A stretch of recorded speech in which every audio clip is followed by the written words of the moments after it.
Well, my name is Barbara Wilson.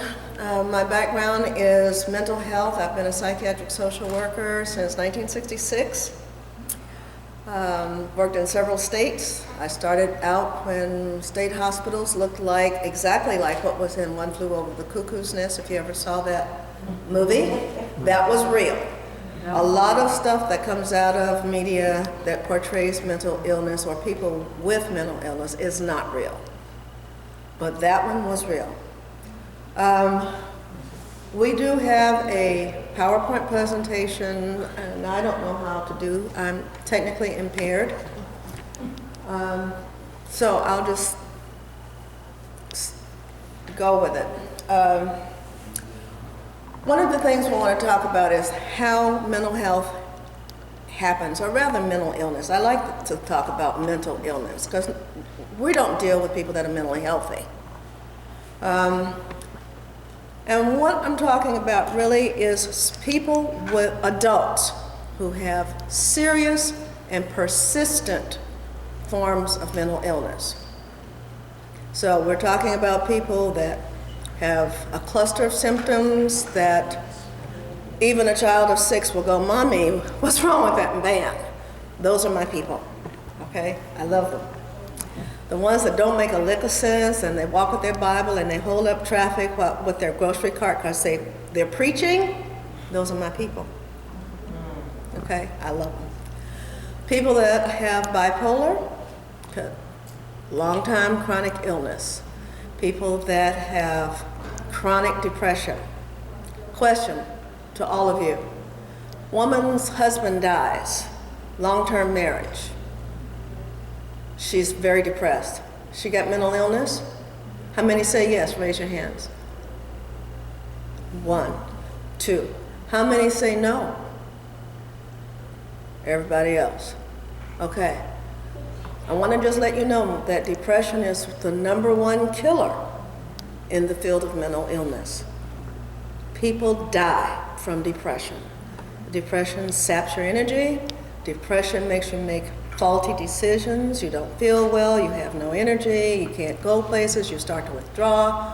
So when you have friends that have had a recent loss, whether it's their job, their career, their family, their dog, their cat. Cat's real big on the list. When people have losses, folks, pay attention to them. Give them an extra outreach because they can die. They're at risk. So in mental illness, I deal with the people that don't get cured in 8 weeks or 8 visits. Whenever you want to change it. Oh, I don't know how to do that. Do I have to do this? No, this one. This one? Oh, okay. Oh, how cool. A learning experience, oh my God. Okay, so this is just a little thing that we put together about, here's 1930s. I want to go back just a bit.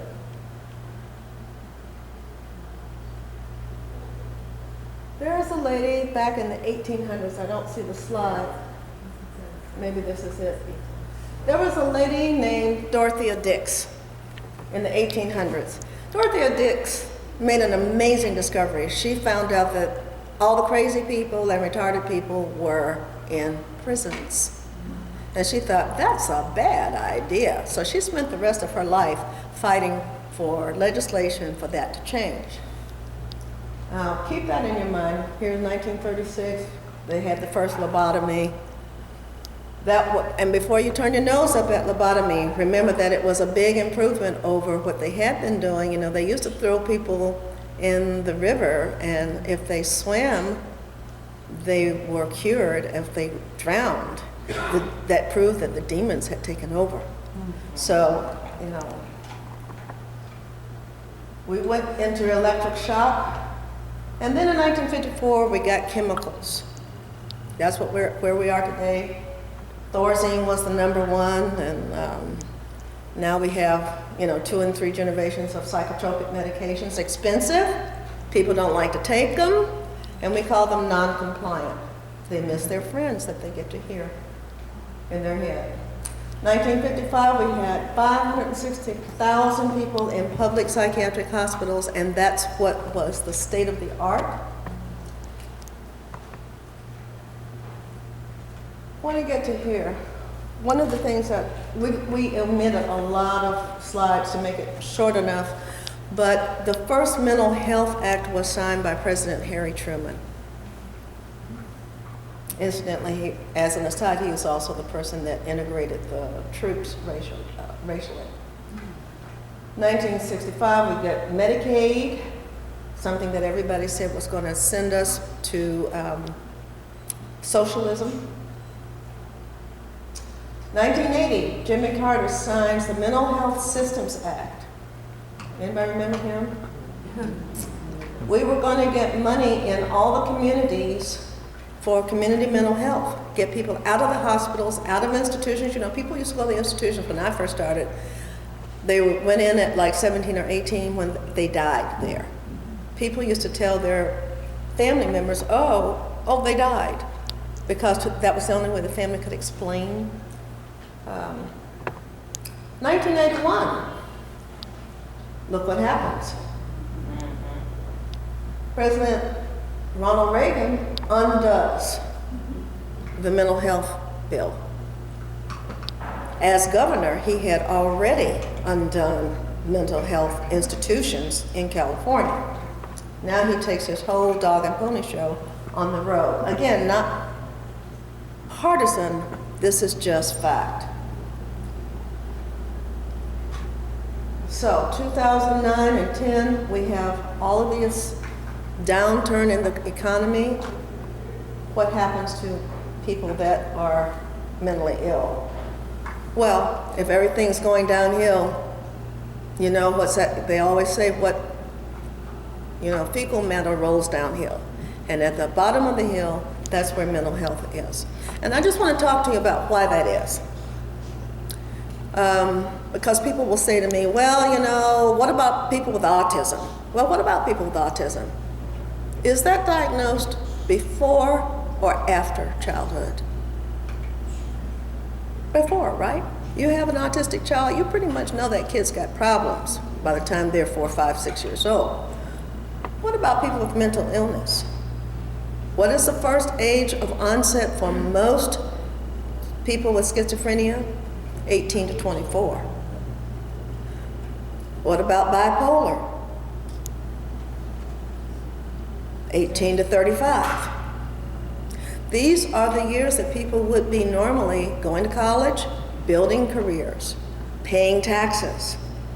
So this is why, in order to help people with this disorder, we have to talk about government involvement. This is not an individual responsibility issue, in my view. There are those who feel that it is.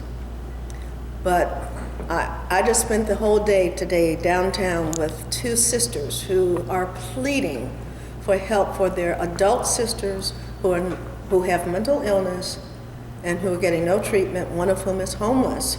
Nice middle-class lady, nice middle-class family, nice upbringing, church, family values, all of that. This woman is homeless. She just goes from place to place to place. So, why government? Government is the only place. This is not a money-making operation, first of all. So people who have mental illness of our sort don't typically have money. Even if they used to have money, they don't anymore. One of the most clear predictors of poverty is chronic mental illness. America is a wonderful country if you are healthy and able-bodied and mentally stable. If you are not any of those, you will have some serious challenges. Okay, another thing about mental illness, chronic mental illness, is that people die early. They're not likely to retire at 65. Some do, many do not. We talk about certain diagnostic categories like bipolar. Anybody heard of Lindsay Lohan? Anybody want to speculate as to what her diagnosis is? I mean, oh yeah, we love to poke fun at the movie stars. Yeah, look at them, they got all that money and they can't even figure out how to spend it right. But what do we know about addictions? When we scrape away addiction, what we usually find underneath that addiction is a mood disorder. And like depression, like bipolar. Those things tend to be chronic.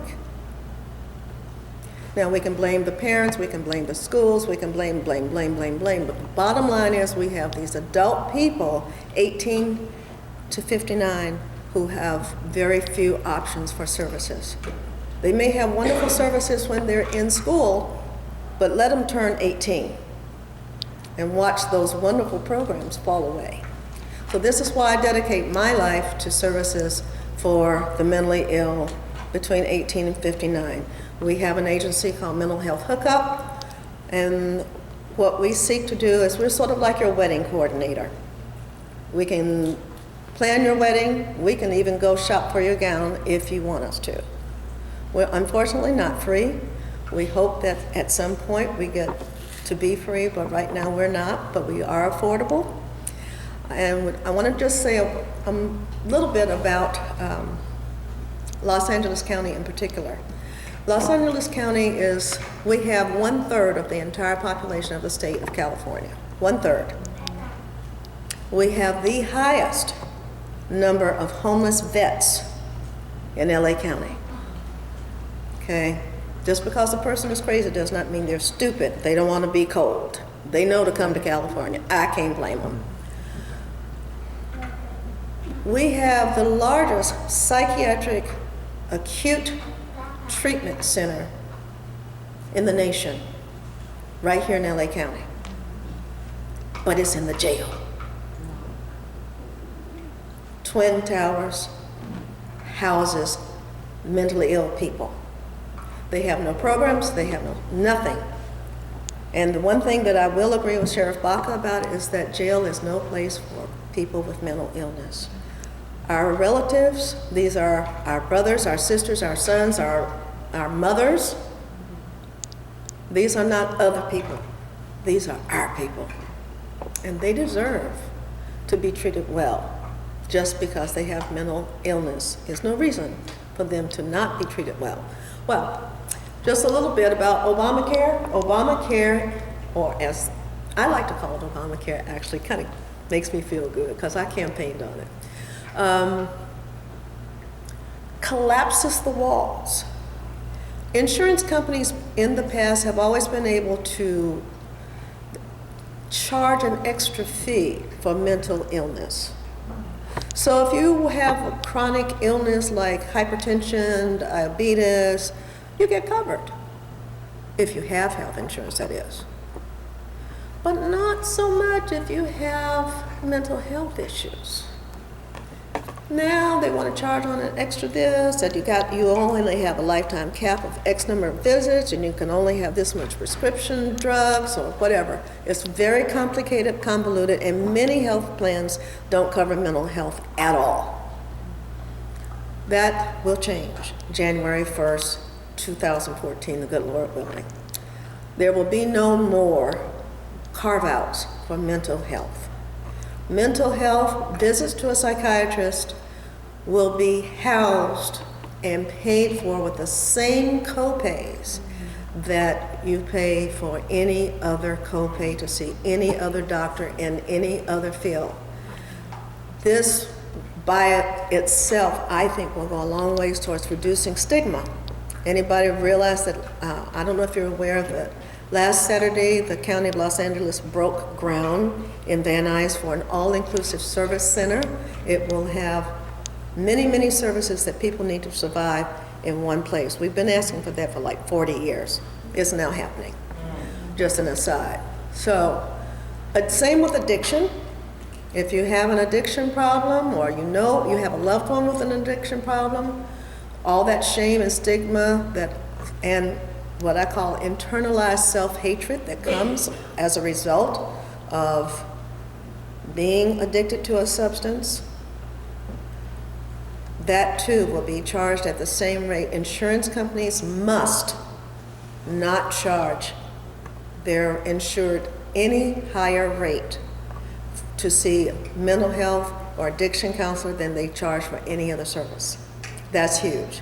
Now, Peter didn't go into this because, I don't want to talk too long because I know Dr. I'm so excited. Dr. Robbie, he is a wealth of information. But one of the things that you do remember is that 80% of all of the money that insurance companies take in after January 1st must go for taking care of their insureds. Yes. And it's 85% under other circumstances. And Peter knows all the details. I don't have to get into it because I don't keep numbers in my head. But if you have any questions after the good doctor speaks, I'm here. Thanks.